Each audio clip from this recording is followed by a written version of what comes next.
Hotel हो या घर, पानी के लिए अलग अलग वो बहुत सी जगहों पर व्यवस्था करनी पड़ती है। अलग अलग यूज़ के हिसाब से जगह का चुनाव किया जाता है।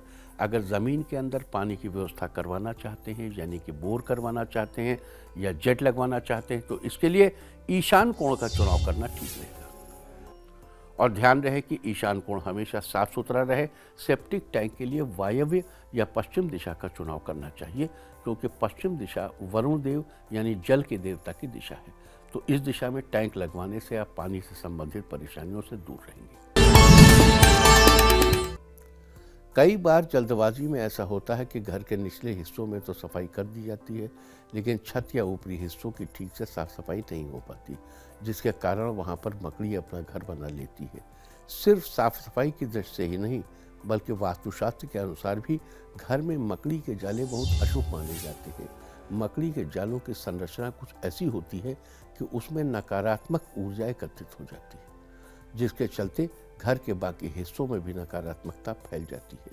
मकड़ी के एक जाले में असंख्य सूक्ष्म जीव रहते हैं, जो कि हमारे स्वास्थ्य के लिए हानिकारक है। साथ ही ये घर में कलह की वजह भी बनते हैं और इसमें सुख समृद्धि का नाश भी होता है। सुख समृद्धि को हानि होती है। घर में अशांति के कारण व्यक्ति चाहकर भी अपने काम में मन नहीं लगा पाता, मकड़ी के जाले की वजह से। नमक हमारे रसोई घर में सबसे महत्वपूर्ण स्थान रखता है, लेकिन नमक सिर्फ खाने में ही काम नहीं आता, बल्कि इसके और भी कई फायदे हैं। वास्तुशास्त्र के अनुसार नमक का संबंध पूरे घर की सुख समृद्धि से जुड़ा हुआ है। चुटकी भर नमक से बहुत सी समस्याओं का हल आसानी से निकल सकता है। सबसे पहले घर से नकारात्मकता हटाने और दरिद्रता दूर करने के लिए उपाय क्या है?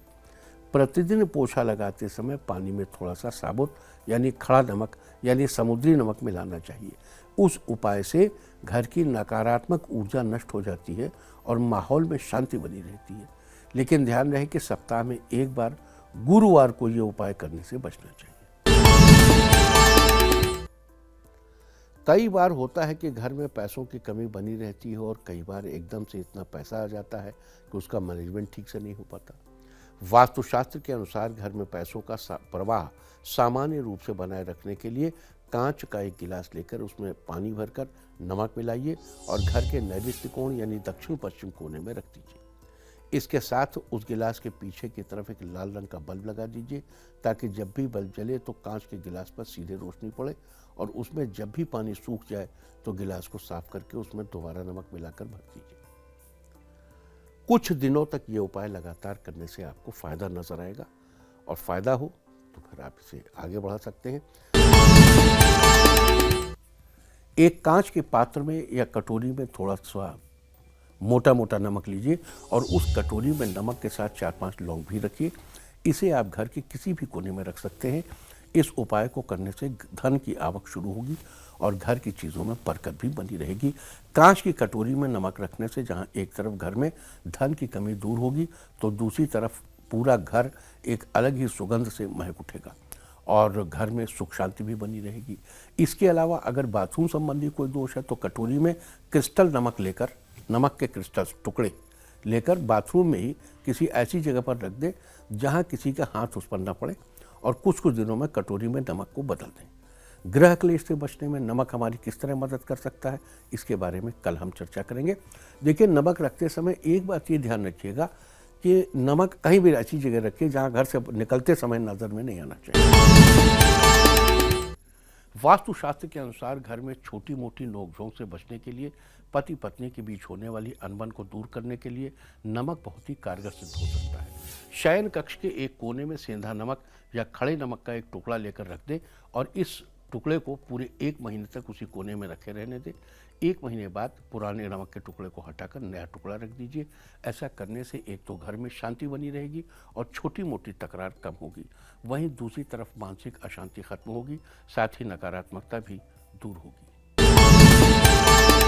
सुराही के बारे में शायद आप सभी ने सुना होगा, न भी सुना हो तो कोई बात नहीं, हम आपको बता देते हैं। सुराही यानी कि पानी भरने के लिए उपयोग में आने वाला मिट्टी का बर्तन। गांव के लोग तो शायद आज भी पानी भरने के लिए सुराही या मटके का ही प्रयोग करते हैं, लेकिन आजकल इसकी जगह फ्रिज में रखा पानी की बोतलों ने ले ली है। आजकल बच्चे मिट्टी के बर्तन का पानी पीना पसंद नहीं करते, चाहे आपको सुराही का पानी पीना पसंद हो या ना हो, लेकिन वास्तुशास्त्र के अनुसार पानी से भरी एक सुराही घर में जरूर रखनी चाहिए। घर में पानी से भरी सुराही रखने से धन की कभी कमी नहीं होती। सुराही न मिले तो मिट्टी का एक छोटा सा घड़ा रखना भी लाभदायक होता है। ध्यान रहे कि इसमें हमेशा पानी भरा होना चाहिए। साथ ही इसे रखने के लिए उत्तर दिशा का चुनाव सबसे अच्छा होता है, क्योंकि उत्तर दिशा को जल के देवता की दिशा माना जाता है। आपके पर्स में पैसों के अलावा भी बहुत सी चीज़ें रखी होती हैं, जिनमें से कई तो बहुत समय से इस्तेमाल में नहीं आ रही होती हैं। वास्तुशास्त्र के अनुसार इनमें से कुछ चीज़ों को तो पर्स से बाहर ही कर देना चाहिए, क्योंकि इन चीज़ों से के आसपास नेगेटिव एनर्जी बढ़ती है। साथ ही आपको पैसों के मामले में नुकसान भी उठाना पड़ सकता है। लेकिन कुछ ऐसी चीज़ें भी होती हैं जिन्हें पर्स में रखने से शुभ फल प्राप्त होते हैं और बरकत आती है। पर्स के अंदर कटे फटे नोट, कोई फ़ोटो या ख़राब कागज़ नहीं रखने चाहिए, कोई डैमेज फ़ोटो नहीं रखिए। इससे पैसों की आवक में कमी आती है। पर्स जितना साफ सुथरा होगा, उसके अंदर रखी चीज़ें उतने ही जितने सलीके से होंगी उतना ही अच्छा रहता है। पर्स में एक लक्ष्मी माता की कागज़ की फ़ोटो जरूर रखिए और समय समय पर इसे चेंज करते रहें। इसके अलावा इससे आपका पर्स कभी खाली नहीं रहेगा। इसके अलावा आप एक श्री यंत्र भी रख सकते हैं, क्योंकि लक्ष्मी का ही एक रूप है। वास्तुशास्त्र के अनुसार घर में टूटे और दरार वाले बर्तनों को कभी भी जगह नहीं देनी चाहिए। ऐसे बर्तनों में खाना खाने से घर में परेशानियां बढ़ती हैं, माता लक्ष्मी नाराज हो जाती हैं और कई बार कर्ज लेने की नौबत भी आ जाती है। इसलिए कभी भी टूटे या दरार वाले बर्तनों को घर में जगह नहीं देनी चाहिए। साथ ही टूटी हुई खाट का इस्तेमाल भी नहीं करना चाहिए। इसके अलावा आप उत्तर दिशा की तरफ अष्टकोणी यानी 8 कोने वाला आईना लगा सकते हैं। घर में इस तरह का आईना लगाने से बहुत शुभ फल मिलते हैं। कर्ज और अन्य प्रकार की परेशानियां दूर होती। लाफिंग बुद्धा, हंसते हुए बुद्ध की मूर्ति संपन्नता के प्रतीक मानी जाती है। समझा जाता है कि लाफिंग बुद्धा की मूर्ति घर में लगाने से घर में सफलता और संपन्नता आती है। वास्तव में हंसते हुए बुद्धा की यह मूर्ति अपने हास्यपूर्ण रूप से घर में खुशियों के वाइब्रेशन उत्पन्न करती है। मुस्कुराना संक्रामक है, हंसी भी लगभग संक्रामक है। किसी भी हंसते हुए व्यक्ति को देखकर हमारे दांत मुंह से बाहर आने के लिए आतुर हो जाते हैं। लाफिंग बुद्धा भी ऐसा ही एक सुविचारित प्रतीक है। हंसती हुई मूर्ति को देखकर भी मनुष्य प्रसन्न चित्त हो जाता है। इसीलिए इसको घर के मुख्य द्वार के सामने लगाने का विधान किया गया है, ताकि घर में हर व्यक्ति हंसते हुए घुसे। जिस घर के निवासी प्रसन्न चित्त रहते हैं, वहां आर्थिक संपन्नता खुद ही खींची चली आती है। लाफिंग बुद्धा की मूर्ति को मेन गेट के सामने लगाना चाहिए। जैसे आदमी घुसे सामने 30 इंच की ऊंचाई पर लगाया जाना चाहिए। लगाए जाने के लिए आदर्श ऊंचाई 30 इंच और 32.5 इंच से कम, 30 से ऊपर 32.5 से कम। मूर्ति की नाक गृहस्वामी के दोनों हाथों की उंगलियों के बराबर, यानी कम से कम 8 अंगुल की होनी चाहिए। मतलब मूर्ति मिनिमम 8 अंगुल, ये 4 अंगुल, ये 4 अंगुल, 8 अंगुल के बराबर। और अधिकतम ऊंचाई घर की मालकिन के हाथ की नाप से 1.25 हाथ के बराबर होनी चाहिए।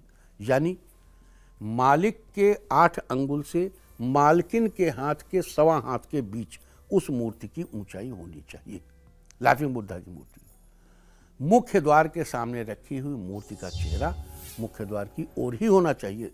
जैसे द्वार खुले सबसे पहले वही मूर्ति दिखे। ध्यान रहे कि लाफिंग बुद्धा की मूर्ति को रसोई में, डाइनिंग रूम में या बेडरूम में नहीं रखना चाहिए। इसकी पूजा भी नहीं की जानी चाहिए।